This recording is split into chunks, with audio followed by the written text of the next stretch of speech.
Welcome to the DX Today podcast, your daily deep dive into the AI ecosystem. I'm Chris, and joining me as always is Laura. Hey, Chris, I am thrilled to be back at the microphone because today's story has every ingredient I love. Surprise alliances, jaw-dropping numbers, and a side conversation about putting AI compute in actual orbit. That last detail still makes me laugh because we are seriously going to talk about space-based data centers before lunch. But let's set the stage with the headline that started everything last week. Anthropic CEO Dario Amodei revealed that the company grew 80 times year over year in the first quarter, pushing the run rate from $9 billion at the end of last year to $30 billion by April. 80 times.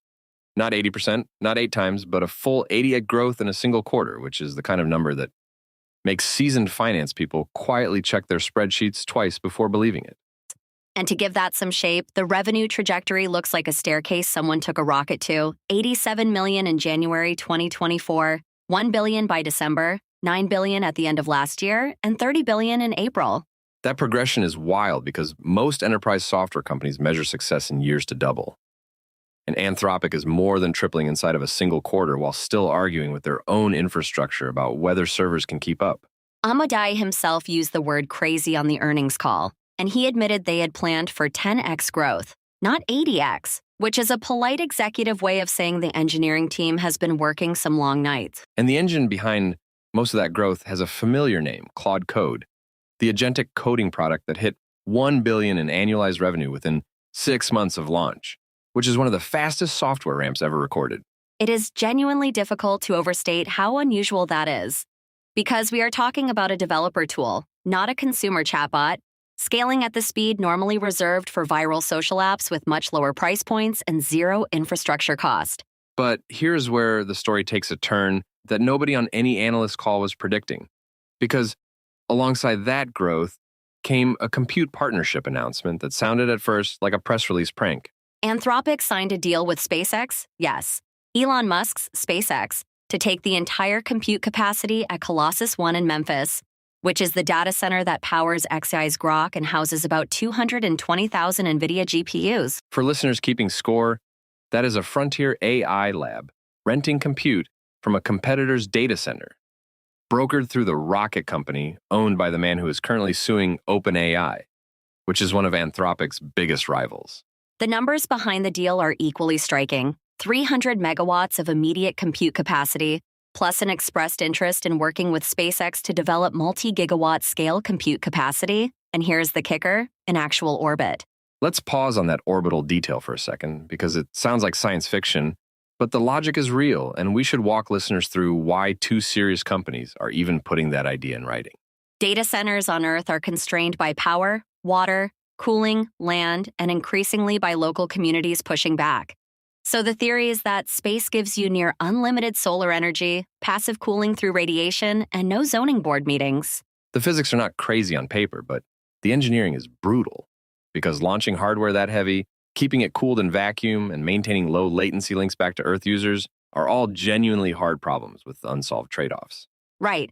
And SpaceX is uniquely positioned because they have the lowest cost to orbit, an existing Starlink network for communications, and a corporate culture that treats absurdly large engineering projects as a normal Tuesday morning brainstorm topic. So the immediate read is that the orbital piece is aspirational, maybe a 5 to 7 year horizon at best. But the 300 megawatts on the ground in Memphis is real, available, and Anthropic needs it right now. Which brings us to the most awkward part of the deal, because Elon Musk has spent the last several years calling Anthropic evil, calling its leaders evil, and generally treating the company as everything wrong with the AI industry. And then suddenly there is a press release where Musk says, and I am quoting here, "No one set off my evil detector," which is possibly the strangest endorsement quote I have ever read in a corporate announcement. Axios reported that Musk spent significant time with senior Anthropic team members in the week leading up to the deal, and apparently came away impressed enough to override years of public hostility in pursuit of a commercial arrangement. That is the part that fascinates me strategically, because it tells us that compute scarcity is now powerful enough to dissolve grudges that looked permanent, which is a huge signal about where leverage actually sits in the AI ecosystem. Exactly, and here's the dirty secret of the moment. XAI's Colossus. One had spare capacity because Grok never grew into the user base they built it for. while Anthropic has demand they physically cannot serve fast enough. So we have a perfect inverse problem. One company with too much compute and not enough users, another company with too many users and not enough compute. And a deal that makes both balance sheets look better overnight. And Anthropic was not exactly out of options before this because the company has signed enormous compute commitments with Amazon, Google, NVIDIA, and Microsoft. But most of that capacity does not come online until late this year or early 2027. That gap is the entire reason this deal exists. Because if you're growing 80x and your hyperscaler partners are telling you the racks land in 18 months, you start making calls to anyone with available megawatts today. This also reframes the broader compute story because we have been hearing for 2 years that the bottleneck was GPUs. But now the bottleneck has shifted to data center power, grid interconnects, and physical buildings to put the GPUs in. And the dollar figures are surreal. Because Fortune reported that big tech is on pace to spend nearly $700 billion on AI infrastructure this year alone, which is more than several countries spend on their entire economies. That number does not include the side deals Anthropic disclosed, because alongside SpaceX, the company took an additional $40 billion from Google, $5 billion from Amazon, plus a $100 billion AWS spend commitment, and chip deals with Broadcom. That is genuinely a stack of partnerships I would not have predicted 2 years ago, with Anthropic spreading commitments across every hyperscaler simultaneously rather than picking a single horse, which is a very different strategy from how OpenAI ran the early Microsoft years. It is multi-sourcing at industrial scale, and the logic is sound. If you cannot get all the compute you need from one provider, you diversify the supply chain, which is what every mature commodity business eventually learns to do. But there's also a reputational dimension that I think gets underestimated, because Anthropic has long marketed itself as the safety-focused alternative to less cautious labs, and now they are partnering with someone famous for saying inflammatory things on social media. That tension is real, and the Anthropic communications team had to walk a careful line. But the deal language emphasizes that this is an infrastructure arrangement, not a values alignment, which is how most enterprise contracts actually work in practice. Fair point.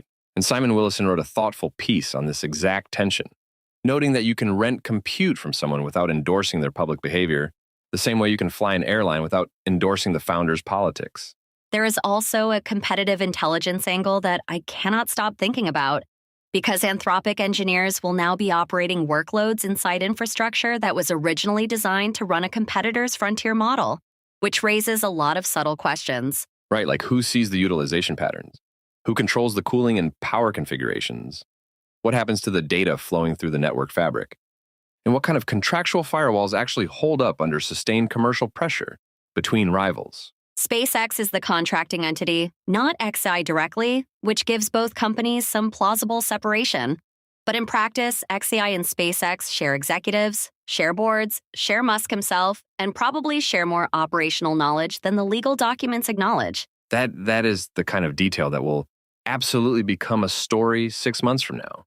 Because if anything goes sideways, the discovery process in any future dispute is going to make for some very entertaining congressional hearings. Speaking of Congress, this deal lands while Anthropic is still navigating the fallout from the Pentagon procurement decision 2 weeks ago, which means the company is simultaneously courting commercial scale and trying to repair government relationships, which is a difficult dance. It really is. And the broader question I keep coming back to is whether the AI industry is now structurally dependent on cross-competitor compute sharing, the way airlines depend on shared maintenance facilities or telecom carriers depend on shared towers.